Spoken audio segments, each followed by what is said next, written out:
السلام عليكم ورحمه الله تعالى وبركاته. كيف دايرين البنات؟ لاباس عليكم؟ كنتمنى ان شاء الله هذا الفيديو يلقاكم في افضل الاحوال وفي احسنها يا ربي، والله يسهل على البنات اللي يلاه باديات في المشاريع ديالهم. كيف غاديين البنات؟ لقيتو شي صعوبات، لقيتو شي مشاكل، لقيتو شي تحديات؟ المهم خليوه ليا في التعاليق. وكنقول بالنسبه للناس اللي يلاه بادين في المشاريع ديالهم ولا اللي ما عندهمش كاع مشروع ودخلوا الفيديو ديالي بغاو يتفرجوا فيه، اكيد ما دخلتي الفيديو الا وعندك واحد الفكره ديال المشروع ولا ناوي ديري شي مشروع ان شاء الله، فالله يسهل عليك والله يكمل ليك حتى ديري ان شاء الله هذا المشروع هذا. بالنسبه ليوم البنات غادي نجاوب بزاف ديال البنات على التعاليق ديالهم اللي خلاو ليا، ولكن انا جاوبتهم في التعاليق، كتبت ليهم، ولكن كتبقى تكرر عندي الاسئله بزاف، سواء في الخاص ولا في التعاليق. المهم البنات، بالنسبه لواحد السيده قالت لي كيفاش نبدا المشروع ديال الخياطه من الدار.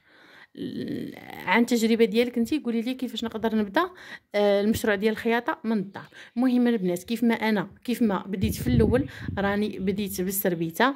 الحاجه الوحيده اللي دائما كنقولها لكم هو انك ديري دراسه تاع السوق، تشوفي السوق ديالك والمدينه ديالك شنو هو خاصها، شنو هو محتاجه، ودوري يا اختي قلبي في المدينه ديالك شنو هو محتاجه. تقدر تكون محتاجه مثلا عندك مثلا كيف ما درت انايا في المدينه ديالي. بنات المدينه ديالي صغيره ودرت على محل تاع 5 دراهم، لقيت كيتباع عندهم هذاك الشيء ديال لي زاكسيسوار ديال الخياطه، السربيته، يد تاع البراد، يد تاع الثلاجه، يد هذه ودرتها كمشروع. درتها هادشي كمشروع، ولكن ما جيتش هكا وتلاحيت وبديت، لا. جلست وبدرت على المحلات كاملين اللي كاينين في المدينه ديالي، قلبت وقلت لهم واش نقدر نجيب لكم مثلا، نقدر نجيب لك مثلا السربيته شحال خاصك. درت ورقه وستيلو هكا وبقيت كندور، هذا طلب ليا 50، الاخر طلب ليا 20، واحد طلب ليا 10، واحد طلب ليا 30. المهم وجمعت واحد الكوموند وقلت لي ان شاء الله في اخر تاع السيمانه غادي نجيبها لك.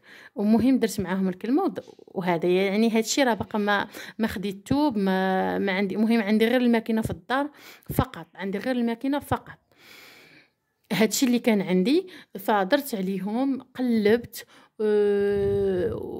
ومشيت شريت التوب ديالي كيف ما قلت لكم. صافي مشيت شريت، خديت 6000 ريال. هذا البنات راه كبدايه، واخا انا البنات كان عندي الفلوس يعني باستطاعه ديالي باش انا شريت حتى 6 دروله ولا 7، ولكن ما بغيتش نبدا كبيره، يعني بغيت نبدا دقه دقه ونبدا من شويه، يعني بشويه بشويه باش تكبر المشروع ديالي. المهم البنات، فاش كما بديت هذاك، خديت هذاك الرولو قطعته، بديت ديتو لهذوك خيطته، ديتو المواليه كل واحد داكشي اللي قيدته في الورقه، داكشي اللي طلب لي ديتهم ليه. تخلص ديك الساعه دخلت مثلا 6000 ريال ديالي وفوقها واحد 3000 ريال مثلا، هي ولات عندي 9000 ريال البنات. هذا في رولو مثلا، رولو واحد كيخلي لك واحد 3000 ريال.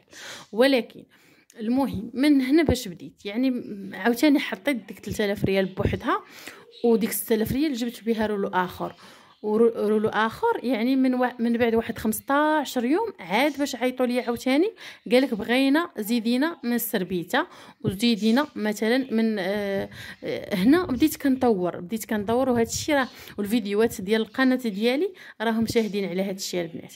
بديت كنطور، يعني ما بقاش غير السربيته بوحدها.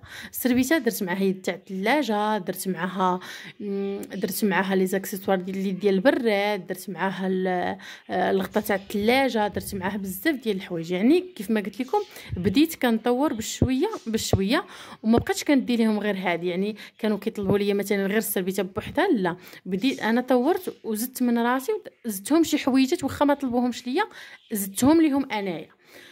وهذا الشيء كيف ما قلت لكم راه في القناه ديالي. دخلي الفيديوهات القدام اختي وشوفي البدايات ديالي كيفاش تبديت.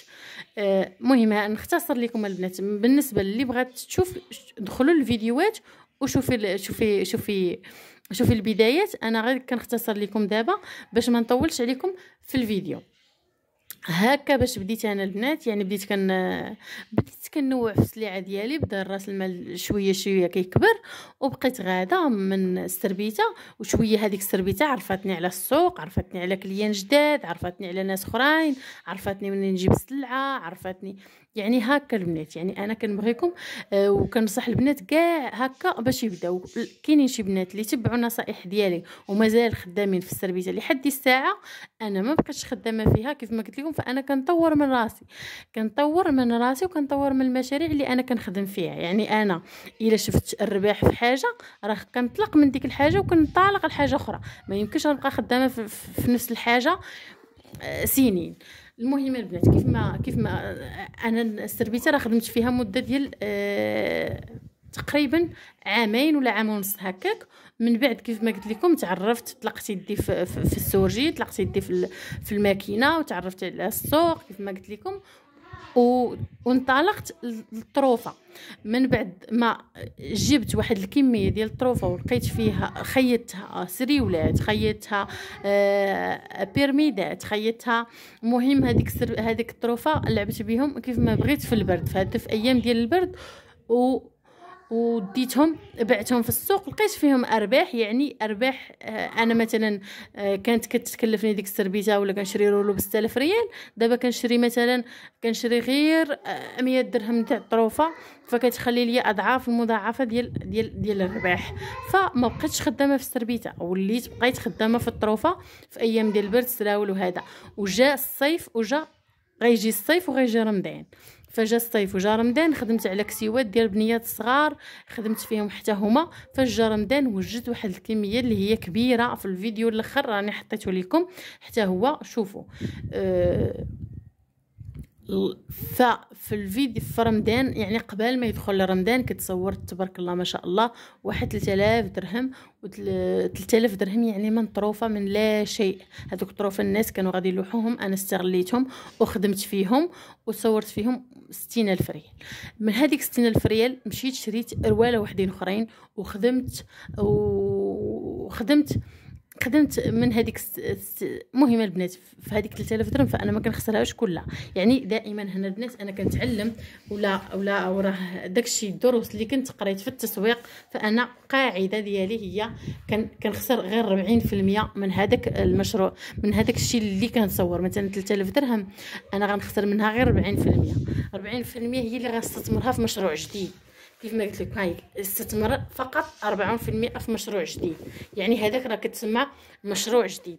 فالبنات انا شي حاجه اللي كان هذا البنات راه كيف ما قلت لكم، هذا التسويق كانوا قراو لينا الناس، وكنطبق هاد القواعد هادو وكنلقى عليها نتيجه. داكشي علاش انا كنبغي نبارطاجيها معكم باش حتى نتوما تستافدوا. كنظن البنات انني طولت عليكم على هاد الاجابه هذه،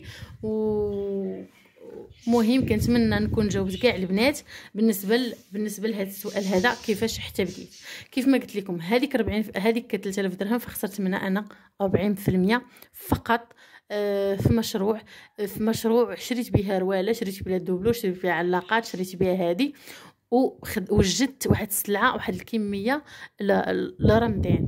فاش خدمت في رمضان البنات في هذيك 3000 درهم ولا هذيك 2000 درهم اللي كنت صورت، فراها جابت لي الاضعاف تبارك الله ما شاء الله. اللي خلات لي شي ديك 3000 درهم أربعة المرات اكثر منها ولا 5 المرات. المهم البنات هادشي اللي كاين. راه شو الخياطه مشروع زوين ومشروع مربح، ومشروع اللي شي الخياطه راه مربح بزاف كاع البنات. شي الدومين ديال الخياطه مشروع اللي خدام خدام خدام خدام. ما غاديش نقول لكم حيت كون ما كانش هذا المشروع ديال الخياطه خدام، ما غاديش غير شنو هو المشكل اللي فيه، هو انك كيفاش تبداي ولا كيفاش تقدري تبداي وكيفاش تنطلقي. البدايه هي اللي كتكون صعيبه. المهم البنات انا غادي نجاوب هاد التعاليق هادو. التعليق ديال هادو قيدتهم عندي في الفيديو الاخر. قالت لي انا ساكنه في مدينه صغيره، الناس على قد الحال في الشراء كيبيعوا حاجه رخيصه والثوب كيتقام عليا غالي. واش نخدم بالثوب كاليتي ناقصه وثمن ناقص ولا شنو ندير؟ المهم هذه راه كنت ديجا جاوبتها في تعاليق، غير بغيت نعاود نبارطاجي مع البنات اللي ربما يكونوا في حالها ولا في مدينه هما كيسكنوا في مدينه صغيره وما لاقينش كيفاش يشريو الثوب، ولا ما لاقينش كيفاش شنو يخدموا ولا ما. المهم هذا راه كان جواب للبنات كاملين اللي باغيين يخدموا هما في مدينه صغيره. شوفي غير، شوفي انت المدينه الصغيره ديالك شنو هو كتحتاج، شنو هو ما غاديش تعرفي، ما غاديش تعرفي الا ما خرجتي، الا ما درتي، الا ما قلبتي، ما غاديش تعرفي. مثلا انت براسك ربما كتكوني باغا شي حاجه وما كتلقايهاش في هذيك المدينه، فتقدري تخدمي على هذا الشيء. تقدري مثلا انت مثلا الناس الغلاض مثلا فحال السيده باغا تخدم البيجامات وباغا تخدم الكساوي ديال المحجبات، ولا ربما ما يكونوش في هذيك المدينه ديالها اللي كاينه فيها هي. هذه غادي تكون انها سدات مشكل، يعني حلات مشكل لهذوك المحجبات اللي كاينين تما باش ما يبقاوش يديبلاصاو مثلا حتى لكازا، ولا يطلبوا هذوك الكساوي ديال المحجبات في الانترنت ولا شي حاجه. فهي غادي توفر هذه الحاجه هذه، فغادي تكون غطات واحد المشكل. يعني هكا كنبغيكم تفكروا، يعني قلبي غير على المدينه ديالك نتيا فين كاينه، شوفي شنو كاين، شوفي الاحتياجات اللي خاصه صافي. وفاش كتقدري تلقاي هذا اشنو كيجي التسويق. ها هي البنات، انا راه هي عاوتاني كتبت لي انا عندي فكره تكساوي ديال المحجبات وكندورات وبيجامات وجلالب، وبغيت نخدم كل حاجه منها شويه، وجمعت 3000 درهم باش تنصحيني يا اختي. وباقي عاوتاني التعاليق البنات. فاش انك كتفكري كتلقاي ان هذا المشروع راه خدام ليا في هذه المدينه هذه، فكتشوفي غير التسويق كيفاش تقدري تسوقي للمنتوج ديالك. فشنو المنتوج ديالك؟ المنتوج هو اللي غتركزي عليه اكثر. بحال كيف ما البنات هنايا، كيف ما انا قريت، انا نبارطاجي معكم هذا الشيء اللي قريت هنايا. التسويق شنو التسويق؟ هي عمليه متكامله. شنو هي العمليه المتكامله؟ يعني هذاك المنتج هو اللي كيسوق. المنتج هو اللي كيسوق راسو براسو. مثلا هاد السيده، نعطيو كمثال، هاد السيده هذه بغات تخدم كسيوات ديال المحجبات وغنيضرات وبيجامات وهذا. يعني مثلا هاد السيده الا خدمات البيجامات ليها هي ولبساتهم وخدمات لبساتهم وخدمات لجاراتها وخدمات لصحاباتها وخدمات لخواتاتها، يعني واش ما غاديش يجيها، واش ما غاديش يطلب ليها، وشافوا هذوك الناس شافوا البيجامات لابساهم، واش ما غاديش يطلبوا ليها، غادي يقول لها خيط لي البيجامه ديال غير اختها. مثلا اختك الا شافتك وقالت لك شافتك لابسه بيجامه، اكيد غتقول لك هاكي انا غنجيب لك الثوب وخيطي لي في حالها.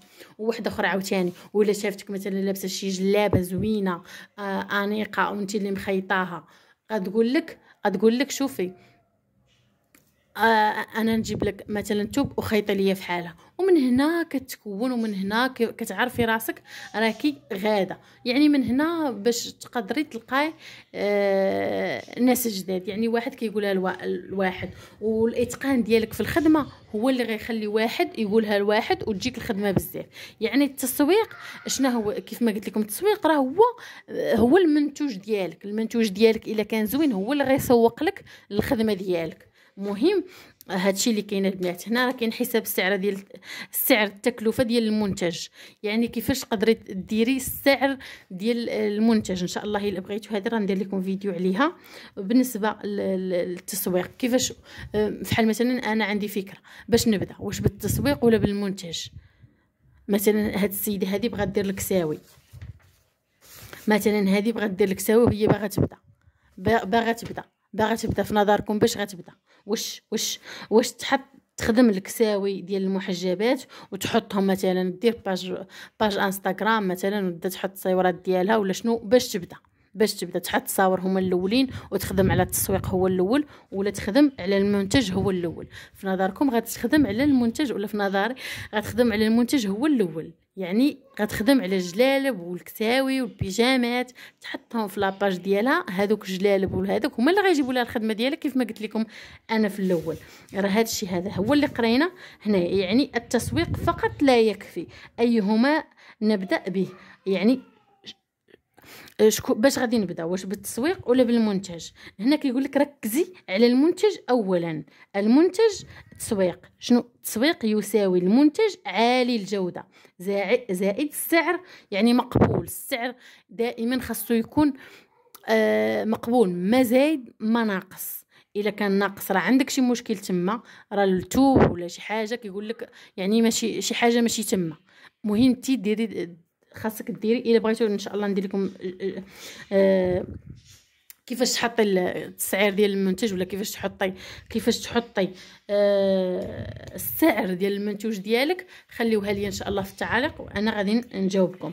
ها هو المنتج عالي الجوده، يعني المنتج خاصو يكون عالي الجوده. الا بغيتي تكون التسويق ديالك يكون حتى هو عالي الجوده. المهم هو انك تركزي على المنتج. هذا التسويق فيه عناصر ديال التسويق، مزيج يعني هذاك التسويق فيه بزاف ديال الحوايج باش يخليوه انه تسويق ناجح. كيكون فيه المنتج كلما كانت الجودة عالية، كلما كان المنتج يسوق لنفسه بنفسه. السعر عاوتاني، السعر الخطأ اللي كنرتكبوه حنا ولا بزاف ديال الحوايج، كلما كان السعر منخفض كلما جذب الزبائن. لا، هذا خطأ. يعني ما خصوش يكون السعر منخفض، لا، خاصة تكون الجودة والإتقان في العمل. التميز يعني السوق باغي شي حاجة جديدة، باغي شي حاجة اللي ما كايناش في السوق، ماشي كوبي كولي. البنات انا راه كنمشي لداك السوق ديال كراج علال، راه البنات فيه كوبي كولي. عرفتي البنات راه مفرشين، الناس مفرشين وما كيبيعوش داكشي. ربما هذاك الكليان اللي غيدور دار عند هذيك السيده لقاها دايره نفس داكشي اللي هو خداه من عند واحد السيده اخرى، وغادي كيقلب على شي حاجه جديده، وغادي كيتسارى في السوق كيقلب على باغي شي حاجه جديده، ما كيلقاش، كيلقى غير داك الشيء اللي خداه من عند ديك السيده اللي في الزنقه الاول مثلا، وغادي غيبقى كيتسارى كيلقى نفس المنتج. انا البنات كان اقبال على الكسيوات اللي كنت كندير، كاين اختلاف في السوق. داكشي علاش كان عندي اقبال بزاف في داكشي اللي كندير ولا داكشي اللي كنخدم. داكشي اللي كنت كندير السوق ما كنرجعوش نهائيا. واش كنرجعو؟ هادو نصائح عن تجربه البنات، عن تجربه. يعني الا بغيتي خدمي شي حاجه مميزه، شي حاجه فيها لمسه ديالك وابتكار ديالك، اختلاف في السوق، شي حاجه ما تكونش دايره في السوق، ابتكريها انت وخدميها انت. ما غاديش نقول لك شي حاجه اللي خارقه للعاده، ولكن غير شي لمسه بسيطه كتصنع فرق كبير. ما غاديش نطول عليكم البنات، انا راه كنشد الفيديوهات. المهم البنات، بغيتوني نكمل لكم هاد الفيديوهات، راه قولوها لي كلما كان السعر حقيقي كلما جذب زبائن اكثر. الترويج هو عمليه اللي نقوم بها اللي كتخلينا نجبدوا في اعتقادنا ان غادي نجيبوا مثلا الترويج هو مزيج. مثلا الترويج راه فيه المنتج وفيه الزبون والمكان. المكان يعني خصنا نركزوا على مكان اللي هو مزيان باش غادي نروجوا هاد السلعه ديالنا. مثلا البلاصه اللي نكونوا حاطين فيها السلعه تكون عندها قيمه وعندها، المهم على حساب. كانت السلعه تاع السوق راه كتحطها في السوق، كانت السلعه اللي هي زوينه وناضيه راه كديري ليها حتى هي قيمه وشان، وكتحطيها في بلاصه اللي كتصلح بها. والعمليات البنات، شنو هي العمليه؟ يعني كتبتسمي في وجه الزبون، كتخلي هذاك الزبون ديالك يعني عنده بزاف ديال الاختيارات، ولا عنده يحس براسو انه مالك، ولا المهم هذا الشيء هذا اللي خاصك تلعبي عليه. هذا الشيء راه غير تطبيقي ولا غير دروس كتعلميهم، من بعد راه كتمتالكي تيا الحاجه ديالك، ولا كتمتالك بزاف ديال الحوايج اللي تقدري تخدمي عليهم. يعني الطريقه ديالك كيفاش تكسبي الكليان. هنا البنات قالت لي عفاك بقاي ديري بحال هاد الفيديوهات، اكيد ان شاء الله غادي نديرهم. قالت لي وحده اخرى، السلام اختي، انا كنتقن الرانده، واش نقدر ندير مشروع؟ تقدري ديري مشروع وتبقاي تخدمي توجدي جليلبات رمضان، وان شاء الله يكون المشروع ديالك ناجح. اختي بغيت نسولك على التواب اللي كتخدمي في الفيديو. التواب اللي كنخدم في الفيديو، كانت واحد السيده سولاتني على هاد التواب هادو. انا غادي نوريكم وحده على هاد الثوب هذا. هاد الثوب ديال هاد الثوب هذا البنات راه كيتباع ديال التكشيطه، كنخدم به انايا كسيوات ديال البنيات الصغار. ها هو كندير ليه الدوبلور من التحت وكنخدمه صافي. هذا البنات راه ثوب ديال الشبكه، يعني رخيص بزاف. هذا رخيص داكشي علاش كنشري، يعني كيتقام رخيص. ماشي انا اللي شاريه، هادو غير طروفه اللي كنخدم بهم. وهذا هو الفيديو ديالي. كنتمنى يكون جاوبت على التعاليق ديالكم كاملين. كنتمنى نكون فدتكم ولو بفكره بسيطه. خليت لكم كنقول لكم مع السلامه، الى اللقاء، الى فيديو قادم بحول الله. الى اللقاء، مع السلامه.